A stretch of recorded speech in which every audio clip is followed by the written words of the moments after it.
नमस्कार, मी पंजाब डक. आज आहे 22 एप्रिल 2025 आणि आजपासून परत एक शेतकऱ्यांसाठी अंदाज देणार आहे.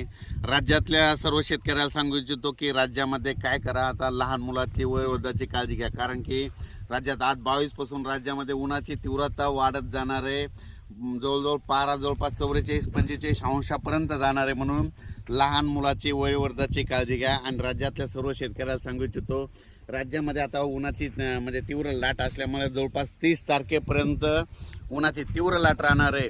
आणि दिवसा मात्र गरमी खूप राहणार आहे. दिवसा अशी गरमी राहील की जसं मुंबईला जसं गेल्यावर गरमी असते तशी आपल्या महाराष्ट्रामध्ये, मराठवाड्यामध्ये, मध्य महाराष्ट्रात, विदर्भात सगळीकडं तेवढी गरमी जाणवणार आहे. म्हणून हा अंदाज लक्षात येता.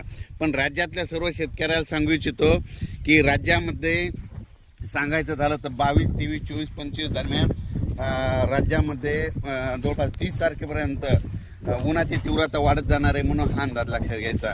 पण राज्यात मात्र सध्या हवामान कोरडे अंशतः ढगाळ राहणार आहे. म्हणून हा अंदाज लक्षात घ्यायचा. म्हणून राज्यातल्या सर्व शेतकऱ्याला सांगू इच्छितो की शेतीची आता मशागतीची कामे करून घ्या. कारण की आतानं म्हणजे अंदमान आणि निकोबार बेटामध्ये त्या समुद्रामध्ये मान्सूनला असं पोषक वातावरण चालू आहे. म्हणून हे देखील सांगू इच्छितो.